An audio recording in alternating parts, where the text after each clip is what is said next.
Hi, it's Steve, and I've had a few people ask me how I do the paint jobs on my rifle, so I'm just going to kind of demonstrate it with this cardboard. So I'm using for this, the Rust-Oleum. This is the sand color, I believe, and I already got like one coat on it, and I'm almost out of paint, but basically I'm going to put the second coat on. This is what I refer to as the base coat, because this is what the rifle is going to be the main color of it. Okay, so we're going to let that dry up and we'll be back in a minute. Okay, now that I got a couple base coats on it, and like I said, this is like a sand color. I live in a desert, that's why I did this rifle this way. But then I use, and this is the scrunchy stuff. It comes in like a little ball, little body scrubber thing from Walmart. I got it for like $1, but I use just a throwaway piece of plastic and a little bit that I just cut off, and I wad up a little bit. But when I wad it up, I try to make so we can get to show it. I try to get a flat, smooth, where one layer is over, where it's not crinkled, where it's kind of flat, and you can see it has a certain pattern to it. I would call it almost a diamond pattern. So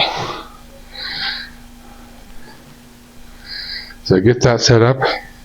Now I don't wear gloves because I don't care about the paint. I used to paint for a living, so having paint on me is kind of normal, along with grease and oils and all this other stuff. And that's a throwaway container or something, you know. I mean, I obviously keep these. And then for this demonstration, we're just going to use a flat black. And I should have shook it up a little bit more.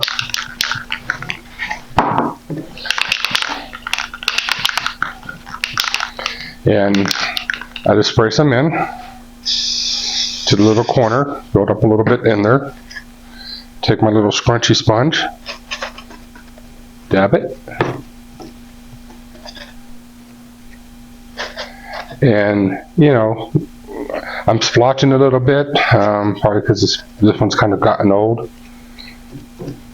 But start with a piece of cardboard so you get an idea of what it's going to look like. Need a little bit more.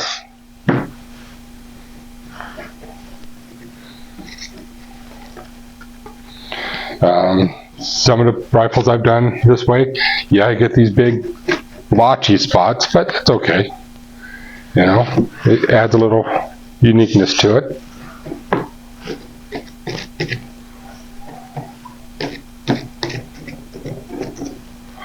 And then that's pretty much it there. I'll come up and show you. So you have this kind of pattern, and you can see this is where I kind of splotched it. But you just practice it until you get to where you hit it the way you want to. That's all. And then once I let that dry up and make sure everything's covered, then I will put a couple of coats of matte clear over everything to help protect the paint job itself. It gives it a little shine, because even though it's matte, it still gives it a little bit of glossy look to it. But it protects it a lot more. And I'll put a couple coats of this on everything afterwards too. But anyway, that's it. I'll put some video or stills of the actual guns that I've done over the years, and so you can see how it's done. So if you have any questions, just let me know, and we will I'll try to address them. All right, thanks for watching.